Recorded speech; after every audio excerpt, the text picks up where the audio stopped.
Hello and welcome back to Inquisitor Martyr. Last time our Void Crusade got derailed horribly. So we're trying to pick up the pieces here and figure out something. I gotta look at my map, see what I can even kind of scrape together at this point.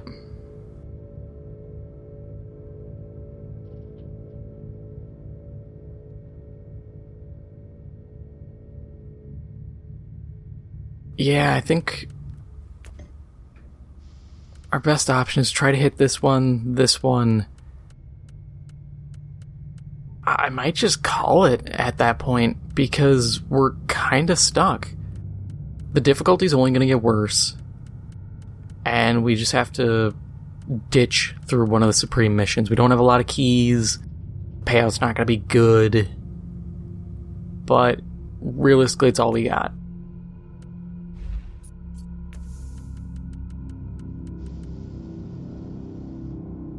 I should mulch all this garbage.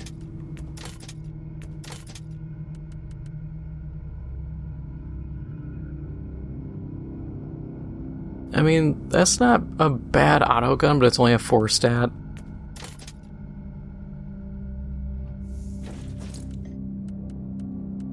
Let's just suffer through this and see how far we can go.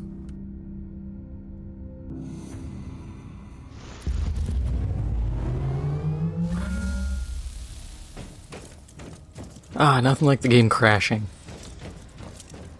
And yet, because I've been asked it before, I'll mention it here. If you guys have crashes in this game, I don't know what causes them. Mine always trigger when I'm about to start a mission. It's starting to load up in the game just for some reason. It's not even like it hitches or anything and takes a second, it just instantly dies. I wish I knew. At this point, the best I can do is say that for me, it starts right when the mission starts, or going into it.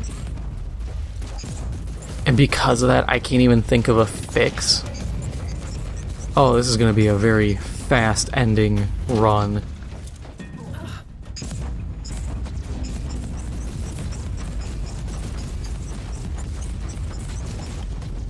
This damage output is insane. Yeah, I'm as good as dead, yep. At that point, I might as well just quit the mission, because I can't... Yeah, it literally spawns me right here, and I'm already being hit. Yeah, we're just gonna abort the mission.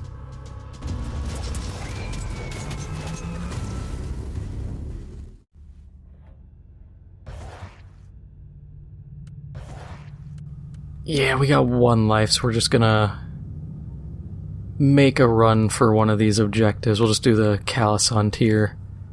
Sorry this run is just dead on arrival, but I don't know why the devs made it this way, or why no one can figure out a more efficient manner than 2 + 10 difficulty missions and a +12, when even getting to that is a challenge because rescue missions are filled with the most brain-dead AI known to humankind. Might as well just give myself the damage up for the hell of it. That's a bummer.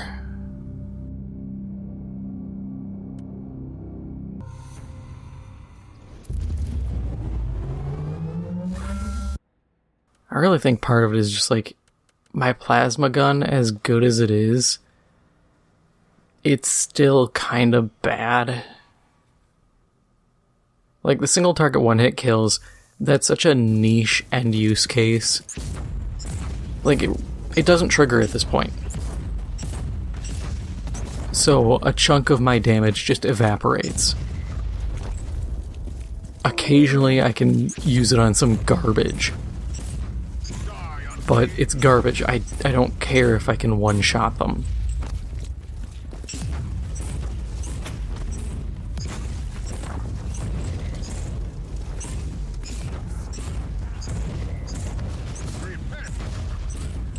But there was actually a point to this whole video before getting derailed. I actually need to pull up my little note here. Yeah, so this is going to be fun. I want you guys to imagine something and tell me what you think. Imagine Elden Ring, but as a mobile gacha game.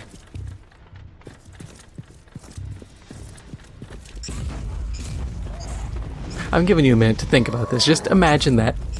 Try to figure out how that would work. Because Tencent got the licensing to do just that. Insiders working on it have said that's what they're trying to prototype and everything. Because they want, and I quote, something to rival Genshin Impact.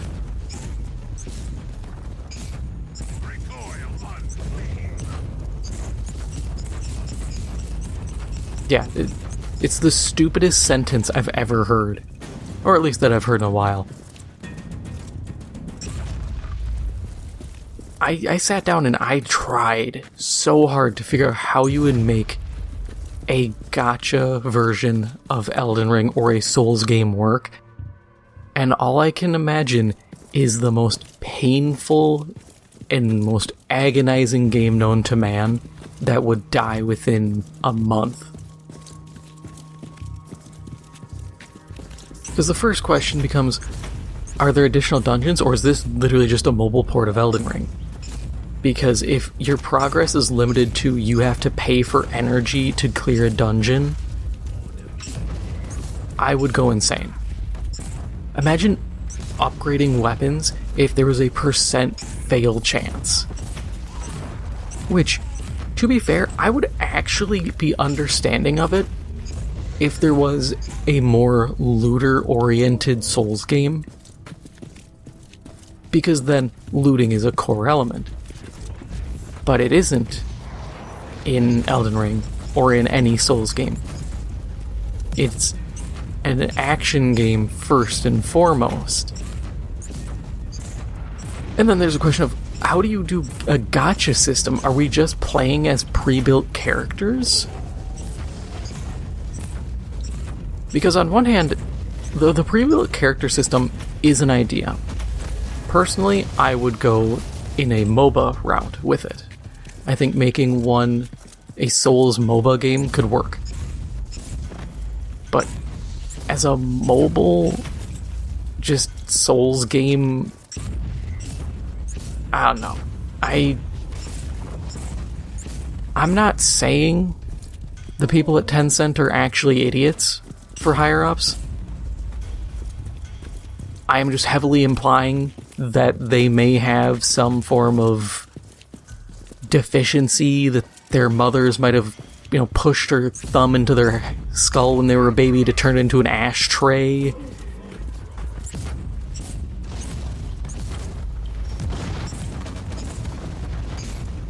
Something's up. Just being real here. There is no way in hell you can take a Souls game and just graft gacha mechanics to it without making just an unholy abomination. Or you would end up creating something that isn't a Souls game. Because the Souls combat style, the punishing XP kind of system, that all can work in a lot of instances. You can do a looter. You can do, like I said, more of a MOBA style design.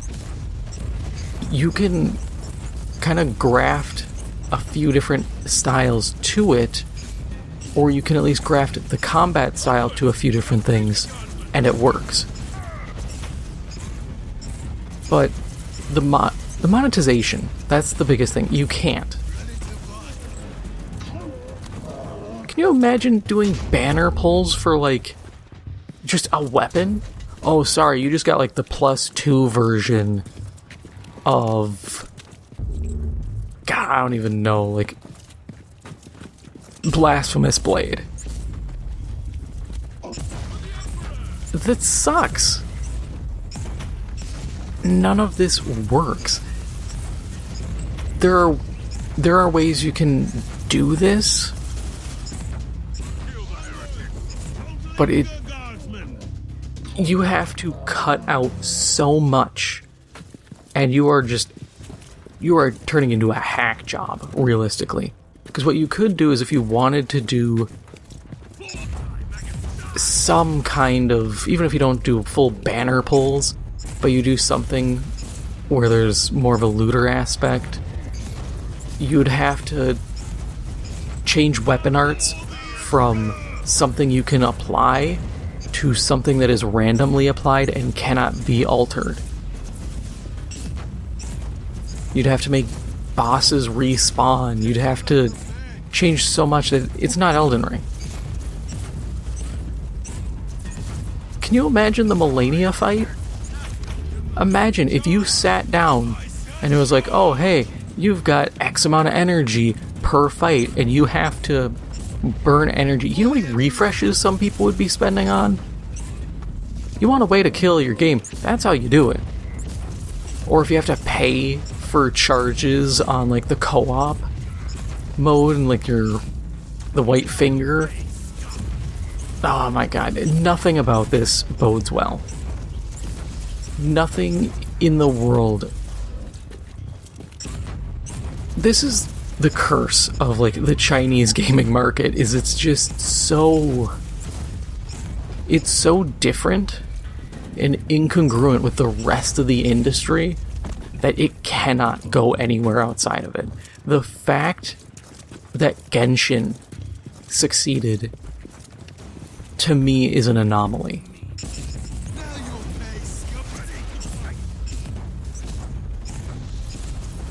Because, like, I've looked at Genshin, and the second I see the banner pulls and all this crap, I'm just like, nah, I like games where I'm actually rewarded for playing the game as opposed to paying the game. It is time to reap the rewards of your crusade, Inquisitor. There must be a teleport beacon nearby.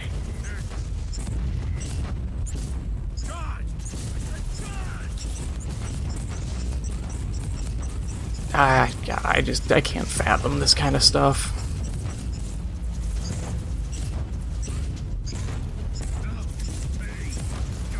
But yeah, it's Tencent. That's kind of the sad part, is the second you kind of say, like, it's Tencent, it suddenly goes from, like, this is insane, just like, yeah, this is what I expect from them.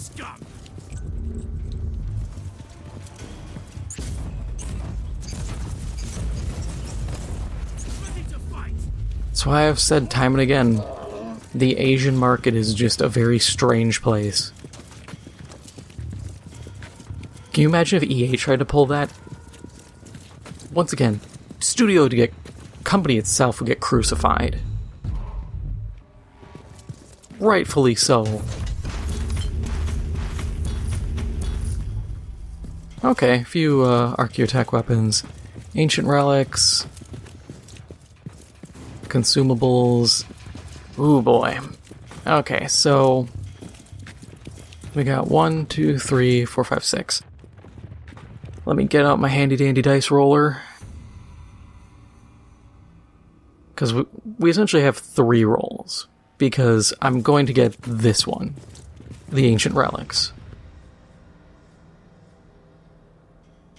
But short of that, we'll go left to right. At your command.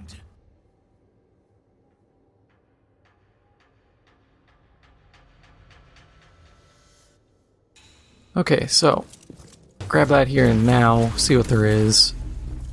And nothing too big, but we got 6. So far right. Blueprints. Kinda blows, but whatever. 1 to 6 again. 6s are rerolls. Reroll. Reroll again. Okay, come on. 1. I didn't really want to see a 1, but okay. Okay, it wasn't bad, but he's got 2 left, so 1 to 4. 1. I don't like seeing 1s. Ah, materials. This blows. We didn't get morality relics. Kinda wish it would tell you what they were at the end, but oh well.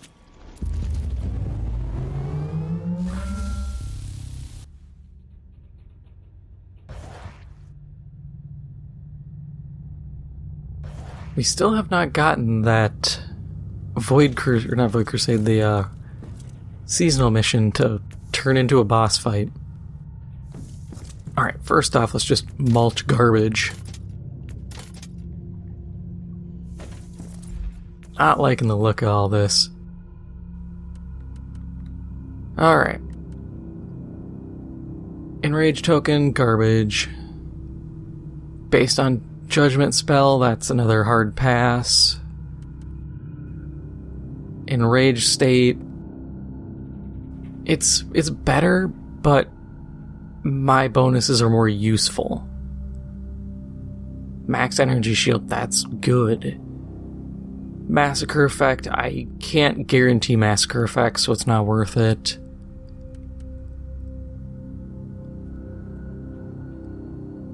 Not that useful. The XP gain's nice, but an implant, it is a 5-stat implant with 3 slots. We'll use it. Yeah, I lose the chance to burn on heat, critical hit, but I think we might be able to leverage something good out of it.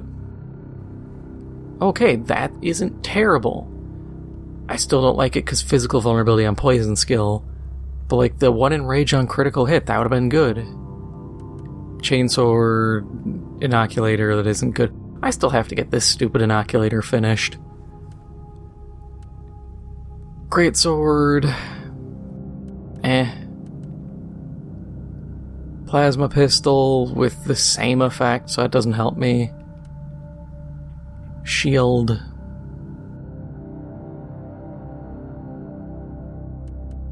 Yeah, this was kind of a weak payout. But it's whatever. This was a weak run. It screwed up on so many levels that I couldn't really recover it. And who knows, maybe these 3 slots might give us just the strength we need to make another attempt later on.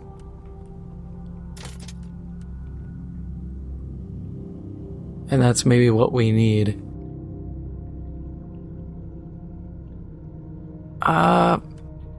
We'll actually save that one. We might actually...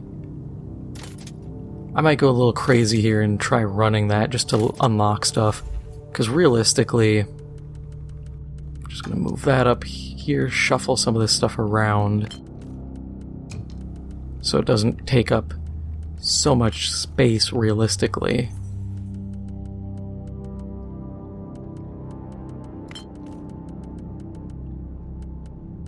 Because if we look at this,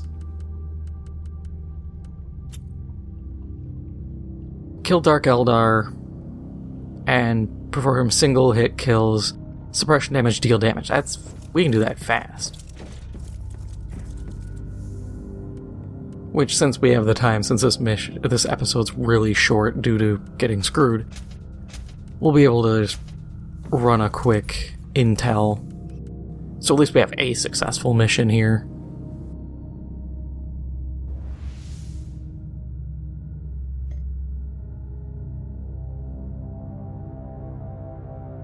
Tyranids, not who I wanted to see.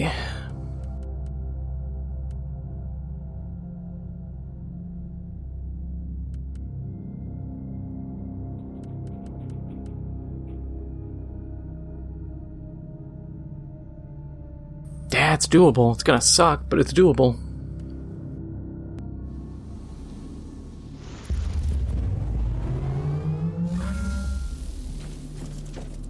So, fun thing I forgot to mention at the beginning, but I'll mention it now. So, a little treat for you people who watch all the way through. The devs for this game, Neocore, announced they're actually adding a new class, the Hierophant, which seems to be very similar to what I had suggested a while back, where we have kind of a class that builds a squad. So it's kind of a minion mancer, but more elite than just like summon garbage and hope they don't die, which is pretty cool. Don't know when console will get it. It could be a year out, because they don't even have a release date last I saw for PC. And I'm waiting for the Sororitas to go on sale, because $15 for a single class is a very steep ask in my eyes. I didn't do it for Diablo when they did this crap with the Necromancer. Not doing it for this game. If it's 10, I'll consider it. But when it's 15, it's like, do you really think one character is worth $15?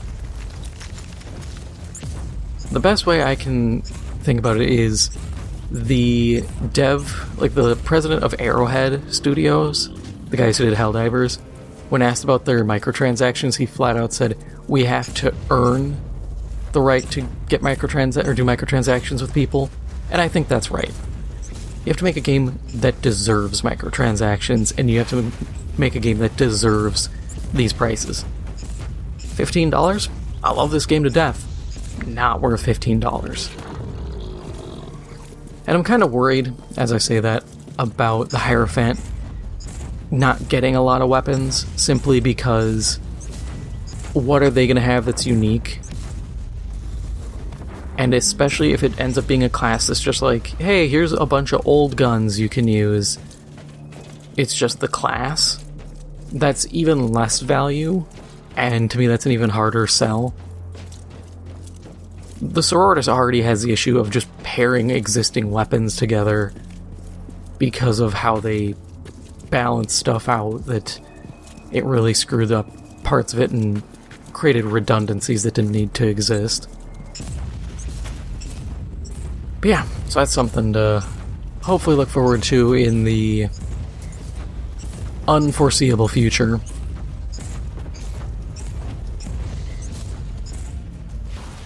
But the other big thing I was going to talk about is, this was a news article that had come out talking about, do you remember the game Immortals of Avium? Made by EA. It's one of their, EA originals, which coincidentally tend to lack originality. They had an issue. Well, the game didn't sell well. That was kind of the issue. And when asked about it, the president of the studio or some higher up more or less said, people don't want, FPS single-player games anymore. Yeah, think about that for a second. And I sat there just kind of floored, because I'm thinking, no, you made a game that's boring. Every weapon was just like a magical gauntlet. Okay, first off, it was a looter shooter, but their whole thing was like, oh, there's little to no grind and no microtransactions. I'm sitting here thinking, look, this is like if I made I know people love using fast food as the example here, but if I make a burger and my selling point is I didn't shit in your burger, that's not a good selling point. That's the expectation. It's sad when that's a thing that gets leveraged. It's like, oh, we didn't do the scummy thing other people are doing. Good, you shouldn't have done the scummy thing. It's scummy for a reason. And it made me laugh that you make a bad game, and then your response isn't, oh, we screwed up. It's, oh, people don't want this kind of game. No, people don't want bad games. Every weapon just being a gauntlet. I responded, I tweeted this out because damn fitting. Magic in an FPS works. It does. Look at, prime example, is Shadowrun from 2007. The game kinda sucked because it was just the game mode was a CSGO clone. It was just S&D, which, if you're making a game and you're just gonna be like, yeah, it's just S&D, you can S my D because that's the worst game mode. I don't care what people say. I don't feel like getting screamed at by 12-year-olds and dudes who come home from work and decide I'm gonna be an asshole for 3 hours and then go to bed. I don't want to deal with that. Team deathmatch, stuff like that's fun because people are a little more chill. But the magic was cool because it was magic. I could sit there and rock a totally not mini Uzi and dumpster people, or I could just do cool magic. One of them was a tree of life that would heal anyone around it, friend or foe. There was like a necromancy spell that you could revive teammates, but if you died, your teammates who were revived died too. That was cool. That added a lot of levels to the combat. You could, because you could pick different races, and like dwarves, I think, or trolls were like not magical at all, so you couldn't cast spells, but elves were really magical, so they could cast a bunch, but they had lower health. Trolls had regeneration. Everybody was different. You could get a katana and build into just like deflecting bullets. It's super cool. When your game is entirely just magical guns, you're not doing some kind of urban arcana type stuff. It's just a gun that's a gauntlet that you say is magical. That's boring. That isn't an interesting presentation. I watched a playthrough because I wasn't going to buy it. It was full price. It was like $70, and it came out like the same week as... I think it was the same week as Armored Core 6. The game was kind of doomed to fail when its release window was already filled with that. It had Starfield. I wasn't going to say bangers, but Starfield was far from a banger. But competing games. But the story was really bland. I cannot tell you a thing about the story. I watched a full playthrough. I sat down and suffered through it. And I'm just like, yeah, it's a story.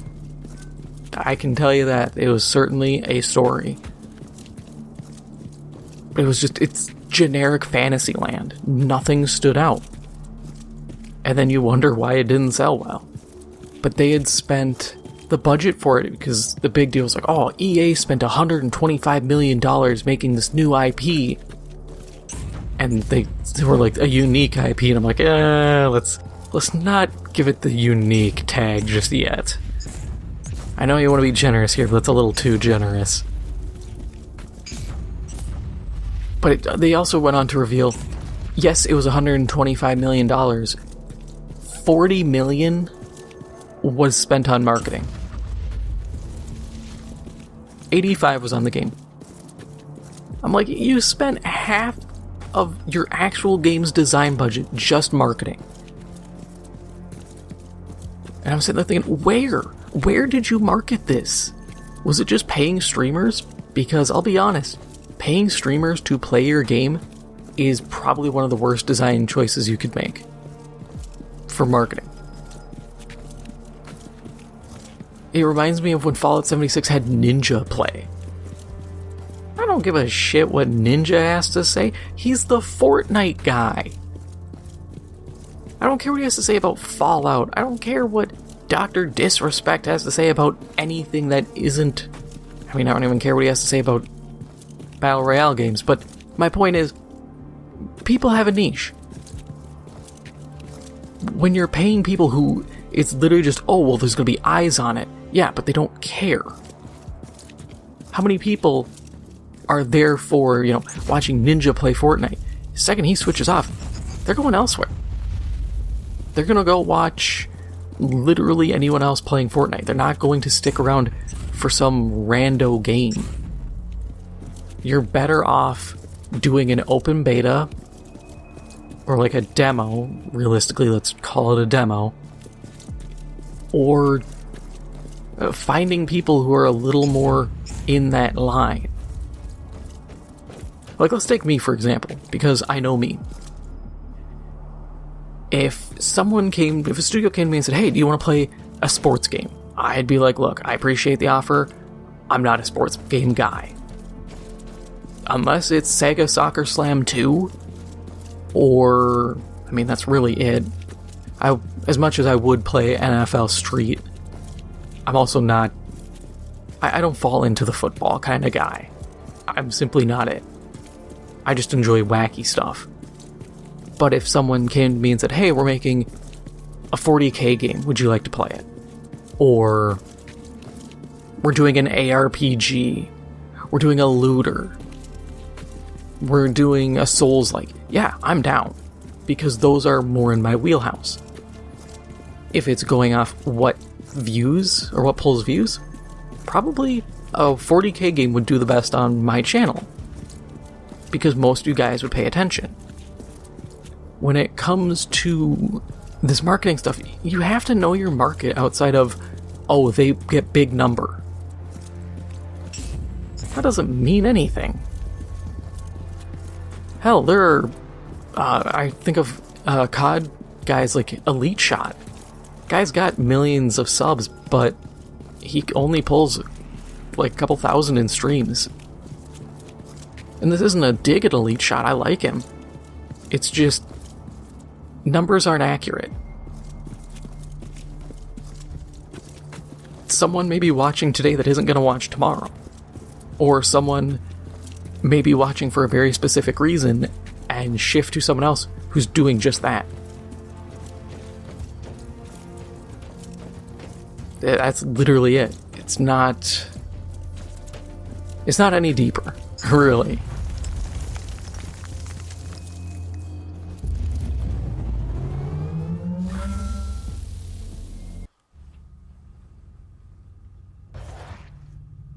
Oh my god, seasonal mission. Can you just become something other than just normal seasonal mission? Yeah, I'm just gonna finish this mission. I gotta deal with it. It's already getting out of hand. Next time we're clearing this out, because it was supposed to be a boss mission and it just hasn't. And at 5 levels above me, we're nipping this right now. We're not dealing with it. But that's going to be all for now. If you enjoyed this episode, make sure to hit the like button. It helps out the channel a lot. If you haven't already, make sure to hit the subscribe button. Thank you for watching, and I'll see you in the next one.